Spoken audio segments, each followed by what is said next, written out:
Hello and welcome students. आज हम लोग देखेंगे कि डेटा टाइप कन्वर्जन क्या होता है। ठीक है, यहाँ पे मैं प्रोग्रामिंग कर रहा हूँ और यहाँ पे प्रोग्रामिंग करते करते मुझे ऐसा लग रहा है कि शायद मुझे एक डेटा टाइप को दूसरे डेटा टाइप में कन्वर्ट करने की ज़रूरत पड़ेगी, क्योंकि यहाँ पे जो मैंने प्रोग्राम बनाया है उस प्रोग्राम के अंदर रेक्टेंगल की बेसिकली एरिया और पैरामीटर कैलकुलेट किया जा रहा है। और मैंने यहाँ पे एरिया निकाला है इस पर्टिकुलर प्रोग्राम का 100, और ये 100 इसलिए आया है क्योंकि यहाँ पे हाइट और विड्थ जो है वो मैंने 10 दिया है, इसलिए यहाँ पे एरिया 100 आ रहा है। और रिज़ल्ट यहाँ पे जो आ रहा है 100 वो बेसिकली डेसिमल में आ रहा है। इसी तरीके से मैंने यहाँ पे पैरामीटर निकाला है। पैरामीटर भी मैंने गिवन फार्मूला से निकाला है, 2 इंटू लेंथ प्लस ब्रेड्थ वाले फार्मूले से, और यहाँ पे रिज़ल्ट आ रहा है 40.0। अब बच्चों यहाँ पे दोनों में मेरा डेसिमल्स में आ रहा है और मैं चाहता हूँ कि यहाँ पे कैलकुलेशनों का जो रिज़ल्ट आए इसे इंटीजर में चेंज कर दूँ, डेसिमल से इंटीजर में चेंज कर दूं। अब मैं ये काम कैसे करूं? मुझे ये काम करने के लिए बेसिकली टाइप कन्वर्जन पढ़ना पड़ेगा। टाइप कन्वर्जन के अंदर कहते हैं कि जब आप एक डेटा टाइप को दूसरे डेटा टाइप के अंदर कन्वर्ट करते हो तो उससे टाइप कन्वर्जन कहा जाता है। जावा के अंदर दो तरीके के टाइप कन्वर्जन मिलते हैं, एक होता है इम्प्लिसिट टाइप कन्वर्जन, एक होता है एक्सप्लिसिट टाइप कन्वर्जन। तो हमें इन दोनों के बारे में पढ़ना है। तो चलिए यहाँ पे मैं बताता हूँ आपको इम्प्लिसिट टाइप कन्वर्जन क्या होता है। कहते हैं कि इम्प्लिसिट टाइप कन्वर्जन आपका ऑटोमेटिकली काम करता है। क्यों ऑटोमेटिकली काम करता है, यहाँ पे इस प्रोग्राम से आपको समझ में आएगा। यहाँ पे मैंने क्लास का नाम लिखा है इम्प्लिसिट एग्जाम्पल, और इसमें मैंने मेन मेथड बनाया है। वहाँ पे मैंने एक वेरिएबल दिया है वैर नाम का, और उसका डेटा टाइप कैसा है, डबल। वैर के अंदर मैंने 2 को असाइन किया और 2 एक इंटीजर है, ठीक है। और यहाँ पे वैर नाम का जो वेरिएबल है उसका डेटा टाइप कैसा है, डबल टाइप का है।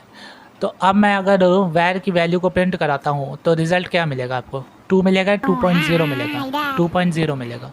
अब यहाँ पे कंपाइलर ने इस इनपुट किए हुए डेटा को ऑटोमेटिकली कन्वर्ट कर दिया डबल डेटा टाइप के अंदर। तो ऐसे तरीके के जो कन्वर्जन कंपाइलर करता है ऑटोमेटिकली, उसे कहा जाता है इम्प्लिसिट टाइप कन्वर्जन।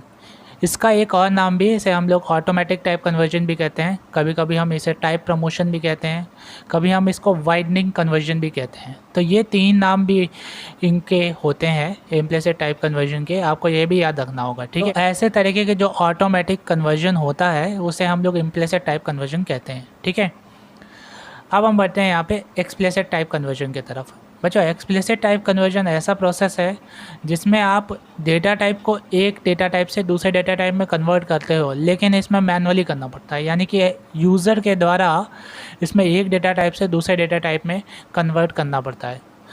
तो अब यहाँ पे देखिए, जैसे मैंने यहाँ पे डबल डेटा टाइप से मैंने एक वेरिएबल बनाया वैर, ठीक है, और उस वैर के अंदर मैंने 2.65 असाइन कर दिया, और यहाँ पे मैंने वैर को प्रिंट करा लिया, ठीक है। प्रिंट कराया तो डिस्प्ले होने पे 2.65 दिखा, ठीक। इसके बाद आपने बी नाम का एक वेरिएबल बनाया और उसका डेटा टाइप इंट रखा, और उस बी नाम के वेरिएबल के अंदर आपने वैल्यू असाइन की वैर के अंदर जो थी। अब यहाँ पे बेसिकली जब आप वैर लिखोगे ना, तो यहाँ पे आपको लिखने के बाद एक्सप्लिसिट टाइप कन्वर्जन को यूज़ करने के लिए आपको आगे की तरफ डेटा टाइप लिखना पड़ेगा, आगे की तरफ आपको डेटा टाइप लिखना पड़ेगा। यानी कि वैर जो है वो बेसिकली आपका वेरिएबल है, आप वेरिएबल लिख सकते हो या फिर यहाँ पे एक्सप्रेशन भी लिख सकते हो। जो भी एक्सप्रेशन से वैल्यू आएगी उसको लास्ट में आपने हिसाब से चेंज करना है, तो आपको पैरेंथेसिस के अंदर जो भी डेटा टाइप है उसको लिखना पड़ेगा। यहाँ पर डेटा टाइप मैंने लिखा इंट, मुझे इंट में चाहिए तो मैंने इंट लिखा, ठीक है, लिख दिया। और अब मैंने इसके अंदर असाइन कर दिया। अब मैं इसको कंपाइल करूँगा तो यहाँ पे ये वैर के अंदर जो वैल्यू है 2.65 उसको इंटीजर में कन्वर्ट कर दिया जाएगा, यानी कि इसके डेसिमल्स को हटा दिया जाएगा, तो 2b के अंदर असाइन कर दिया जाएगा। और अब मैं एक लाइन लिखता हूँ जिसमें b को प्रिंट करा लिया जाए, लिख दिया मैंने, और यहाँ पे मैंने कंपाइल कर दिया और रन कर दिया। देखिए मुझे यहाँ पे 2 मिल गया है। तो यहाँ पे मैंने मैनुअली आपको दिखाया है कि कैसे एक एक्सप्रेशन या वेरिएबल से रिज़ल्ट को आप अपने अकॉर्डिंग जिस डेटा टाइप में चाहिए उस डेटा टाइप में चेंज कर सकते हो। तो यहाँ पे आपको पैरेंथेसिस के अंदर डेटा टाइप को लिखना पड़ेगा, ठीक है। अब बच्चों, यहाँ पे एक्सप्लिसिट टाइप कन्वर्जन के कुछ डिफरेंट नेम भी है, जैसे इन्हें हम लोग टाइप कास्टिंग भी कहते हैं, इन्हें हम नैरो कास्टिंग भी कहते हैं। तो आपको ये ध्यान रखना है कि ये 2 नाम होते हैं इनके। अच्छा, यहाँ पे एक बच्चों ये भी ध्यान रखना कि जब आप एक्सप्लिसिट टाइप कन्वर्जन का यूज़ करते हो तो यहाँ पे डिफरेंट डेटा टाइप पे ही एक्सप्लिसिट टाइप कन्वर्जन काम करता है। सिमिलर डेटा टाइप पे नहीं करता है। सिमिलर पे तो वो ऑटोमेटिक कर देता है, ठीक है। ऑटोमेटिक यानी कि implicit type conversion similar data type पे काम करता है। डिफरेंट डेटा टाइप के लिए एक्सप्लिसिट टाइप कन्वर्जन का यूज़ किया जाता है, ठीक है। तो आई होप कि यहाँ पे आपको चीज़ें समझ में आई होंगी कि टाइप कन्वर्जन किस लिए यूज़ किया जाता है। जब एक डेटा टाइप को दूसरे डेटा टाइप में कन्वर्ट करना होता है तो उस वक्त हम लोग टाइप कन्वर्जन का यूज़ करते हैं। इसमें दो तरीके हैं, इम्प्लिसिट टाइप कन्वर्जन और एक्सप्लिसिट टाइप कन्वर्जन। तो आज हम लोग ने ये दोनों के बारे में पढ़ा। तो थैंक यू सो मच। अब हम मिलते हैं दूसरी क्लास में। Bye bye.